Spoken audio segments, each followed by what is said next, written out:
Sometimes justice takes decades, and sometimes the killer is closer than anyone ever imagined. It was February 24th, 1986. Sherri Rasmussen was found beaten and shot to death in her home in Van Nuys, Los Angeles. A 29-year-old critical care nurse, she had just recently married John Rutan. Friends said they were the perfect couple, but that morning, everything changed. John returned home from work to find a horrific scene. His wife was lying dead on the living room floor. A struggle was clear: broken glass, blood, overturned furniture. She'd been shot 3 times and showed signs of a brutal beating. We initially thought it was a botched burglary. There were signs of forced entry, electronics missing, jewelry gone. It made sense. Police quickly blamed a pair of burglars known to operate in the area. But something felt off. There was no sign of forced entry through the front door. And Sherri, well, she was over 6 feet tall, trained in self-defense. She fought back. Hard. Whoever did this knew her. Or hated her. Sherri's parents, Nels and Loretta Rasmussen, weren't convinced. They begged detectives to look at someone else. A woman named Stephanie Lazarus.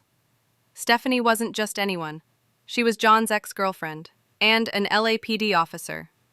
The Rasmussens said Stephanie had confronted Sherri more than once, showing up at her work uninvited, telling her she still loved John.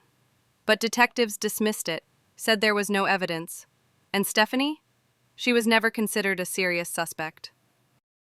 The case went cold for over 20 years.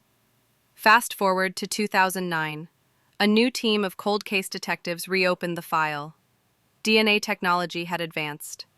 They tested a bite mark found on Sherri's arm, something preserved but never identified. It wasn't a man. It was a woman. When we got the DNA profile, it changed everything. There were only a handful of women tied to the case, and one was a cop. They began following Stephanie Lazarus, discreetly.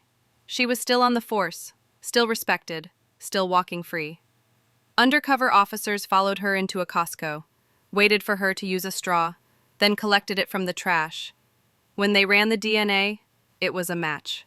The bite mark on Sherri Rasmussen belonged to Stephanie Lazarus. They brought her in for questioning, under the pretense of an unrelated matter. Hidden cameras caught it all. You think I had something to do with that case? That's crazy. I mean, that was a long time ago. But the evidence was clear. Stephanie had murdered Sherri in a jealous rage, likely used her position as a cop to cover it up. In 2012, Stephanie Lazarus was convicted of first-degree murder. She's now serving a 27 years to life sentence. For over 2 decades, she carried a badge, a gun, and a secret. This was the murder of Sherri Rasmussen, a case that proves sometimes the person sworn to protect you is the one you should fear the most. Justice may sleep, but it never dies.